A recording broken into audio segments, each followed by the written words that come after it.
नमस्कार दोस्तों।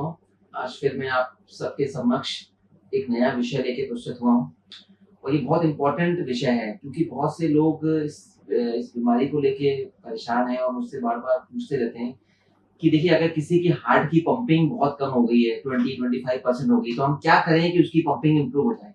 कैसे हम हार्ट की पंपिंग इम्प्रूव कर सकते हैं? या हार्ट फेलियर जो हो गया किसी को तो कैसे इम्प्रूव कर सकते हैं? देखिए सबसे पहले हमें समझना पड़ेगा कि हार्ट को बेसिकली पंप होता है।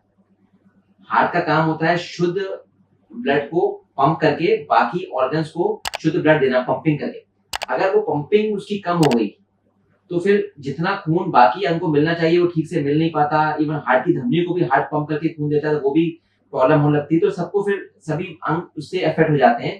पंपिंग से सांस फूलने लगती है, बहुत से दुष्प्रभाव हो जाते हैं। और पंपिंग नापने का एक मापदंड होता है इजेक्शन फ्रैक्शन बोलते हैं, ईएफ बोलते हैं, ईएफ। तो ईएफ नॉर्मल होता है, ईएफ 60% उसको नॉर्मल बोलते हैं। और अगर आपकी पंपिंग अगर 60 से कम होने लगे, 50 होने लगे, 40, 30, 20 तो ये अलग-अलग कैटेगरी होती है पंपिंग कम होगी। मतलब अगर 20% का से आ गया हार्ट तो मतलब बहुत सीवियर पंपिंग कम है। इसको बोलते हैं सीवियर हार्ट फेलियर।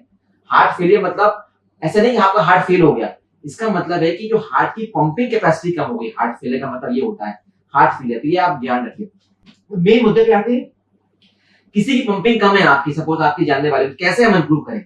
देखिए सबसे इंपॉर्टेंट एस्पेक्ट होता है हार्ट की पंपिंग इंप्रूव करने का कि आपको 4 दवाइयां होती हैं इसको जिससे हम इंप्रूव कर सकते हैं। ये 4 दवाइयां अगर आपकी पंपिंग कम है तो आपके ट्रीटमेंट में होना आवश्यक है।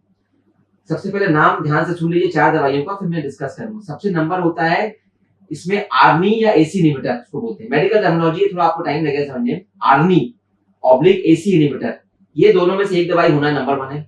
नंबर 2 होती है बीटा ब्लॉकर, ये दवाई जरूरी होती है।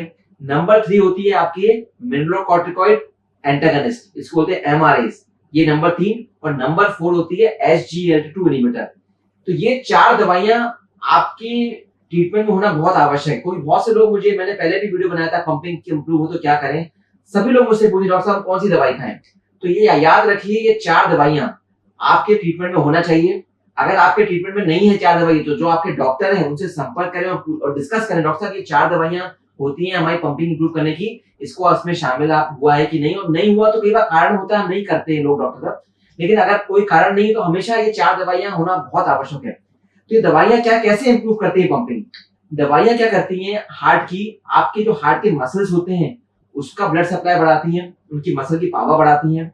साथ ही साथ आपके कुछ दवाइयां होती हैं तो कुछ एंजाइम्स एक्टिवेट हो जाते हैं, कुछ सिस्टम एक्टिवेट होते हैं जो कंस्ट्रिक्ट करते हैं ब्लड वेसल्स को, उनको डायलेट करती हैं, आपका जो हार्ट के वेसल्स को चौड़ा करती हैं, उससे हार्ट का लोड कम होता है। जो हार्ट पे जो प्रीलोड हो रहा है, जो बहुत सारा फ्लूइड आ रहा है उसको कम करती हैं, उनको रिलैक्स करती हैं। हार्ट के मसल जो फाइब्रोस हो रहे हैं, थिक हो रहे हैं, उनको लूज करती हैं। तो कई कई बहुत सारे मैकेनिज्म होते हैं जिस मिला के ये हार्ट की दवाइयां जो हम देते हैं उससे हार्ट का लोड कम हो जाता है और धीरे धीरे पंपिंग इंप्रूव होती है।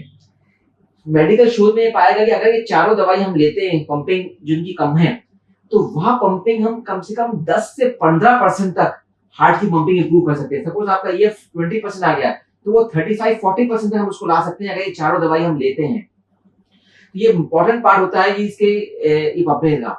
और एक स्टडी आई थी जिसमें ये बताया कि अगर ये चारों दवाई हम आपकी ले लेते हो तो आपका जो सर्वाइवल है वो 10 से 15 साल बढ़ सकता है आपका सर्वाइवल। समझ गए? तो आप ये कितनी इंपॉर्टेंट होती है 4 दवाइयां को लेना। तो ये दवाइयां बहुत इंपॉर्टेंट है आपकी पंपिंग इंप्रूव करने की। देखिए एक एस्पेक्ट हो गया पंपिंग। इस पंपिंग के अलावा आपको कुछ और इंपॉर्टेंट बात का भी आपको ध्यान रखना बहुत आवश्यक है अगर आपकी पंपिंग कमजोर है।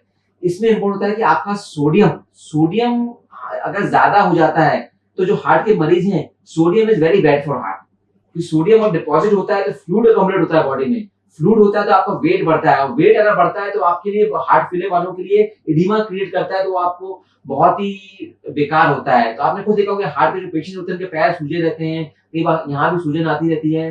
तो वो एक बार ध्यान रखना पड़ता है कि सोडियम का बैलेंस कम ज्यादा तो नहीं हो गया। तो हाई सोडियम से भी बहुत दिक्कत आती है, लो सोडियम से भी दिक्कत आती है। तो समय समय पे अपने सोडियम का आप चेकअप कराते रहिए क्योंकि सोडियम अगर ठीक से नहीं है तो हार्ट फेलियर की पंपिंग ठीक से नहीं हो पाएगी।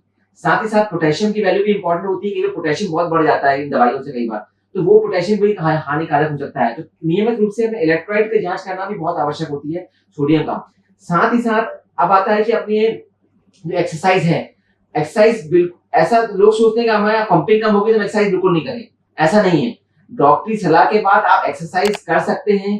कितनी एक्सरसाइज करना है वो आपके डॉक्टर साहब बताएंगे आपको। लेकिन अगर बिल्कुल एक्सरसाइज बिल्कुल नहीं करते तो वो आपके लिए नुकसानदायक हो सकता है। और ऐसा बिल्कुल भी नहीं है, गलत धारणा है कि एक्सरसाइज एक बार हार्ट अटैक आ गया, पंपिंग कमजोर होगी तो हम एक्सरसाइज नहीं कर सकते। इनफैक्ट ऐसा भी पाया गया है रिसर्च में कि आप एक्सरसाइज जब धीरे चालू करते हैं उससे भी आपकी पंपिंग 2 से 5% तक बढ़ सकती है। तो एक्सरसाइज भी एक इंपॉर्टेंट पार्ट होता है कि अपन कैसे पंपिंग बढ़ा सकते हैं। इसके बाद देखिए पंपिंग कम होने का एक इंपॉर्टेंट कारण होता है कि अगर आपकी हार्ट की नसों में ब्लॉकेजेस हैं, हार्ट की 3 धमनियां होते हैं, अगर उसमें बहुत सिग्निफिकेंट ब्लॉकेज है, तीनों उसमें ब्लॉकेज आ गए, तो अगर ब्लॉकेज बहुत ज्यादा है तो अगर ब्लॉकेज को हम क्योर कर दें या तो एंजियोप्लास्टी करके या फिर बाईपास करके कई बार, और वापस ब्लड फ्लो नॉर्मल कर दिया हमने, जो ब्लॉकेज था उससे भी आपके हार्ट के मसल्स वापस इंप्रूव हो जाएंगे, पंपिंग इंप्रूव हो जाएगी। समझ में आया? जैसे ब्लॉकेज है, ब्लॉकेज की वजह से हार्ट के मसल्स को ब्लड सप्लाई कम मिल रहा है, ब्लड सप्लाई बाईपास या एंजियोप्लास्टी करने के बाद अगर ब्लड सप्लाई वापस चालू हो गया तो मसल रिजेनरेट हो जाएंगे और पंपिंग इंप्रूव हो सकती है। ये भी इंपॉर्टेंट एस्पेक्ट होता है। साथ ही साथ आजकल क्या हो गया है, कुछ इंपॉर्टेंट पेसमेकर्स आ गए हैं जिसको कि बोलते हैं बाईवेंट्रिकुलर पेसमेकर या सीआरटी पेसमेकर, मतलब कार्डियक रीसिंक्रोनाइज थेरेपी। तो ये पेसमेकर्स क्या करते हैं, ये ट्रिपल पेसमेकर्स होते हैं। तो बॉडी के तीनों हिस्से में राइट एट्रियम, राइट वेंट्रिकल और लेफ्ट वेंट्रिकल में हम इसको लगाते हैं या कोरोनरी साइनस में बोलते हैं। तो तीनों जगह हम एक साथ प्लेस करते हैं तो हार्ट की पंपिंग इंप्रूव करते हैं सिंक्रोनस पेसिंग करके। तो इससे भी आपको एक पेसमेकर भी तरीका होता है जिससे कि पेसमेकर से भी इंप्रूवमेंट हम कर सकते हैं पंपिंग का। लेकिन पेसमेकर बहुत सिलेक्टिव पेशेंट में लगाया जाता है, उसके कुछ क्राइटेरिया होते हैं, तो वो डॉक्टर आपका खुद बताएगा कि ये क्राइटेरिया में फिट हो रहा है तो आपको फायदा होगा पेसमेकर लगा के। तो पेसमेकर से भी हम इंप्रूव इसकी कर सकते हैं। तो दोस्तों अगर आपकी पंपिंग कमजोर है तो बिल्कुल भी मत घबराइए। आजकल मेडिकल साइंस बहुत एडवांस हो गया है, दवाइयां मैंने बताई, वो दवाइयां बहुत इंप्रूव कर सकती हैं पंपिंग। साथ ही साथ अगर कुछ मेजर रुकावट है तो एंजियोप्लास्टी करके वो रुकावट ठीक करके भी पंपिंग इंप्रूव कर सकते हैं। और अगर कोई आप स्पेशल उसमें आ रहे हैं तो कुछ पेसमेकर्स लगा के भी हम इंप्रूव कर सकते हैं। तो कुल मिला के अगर हम पूरा संपूर्ण ट्रीटमेंट एक होलिस्टिक अप्रोच करेंगे तो इवन अगर 20% को भी हम 40% ला सकते हैं तो निराश होने की बिल्कुल आवश्यकता नहीं है। आजकल साइंस के जरिए आप अच्छा हार्ट फेलियर के बावजूद भी अपन एक सामान्य जीवन धीरे करके ला सकते हैं और रह सकते हैं।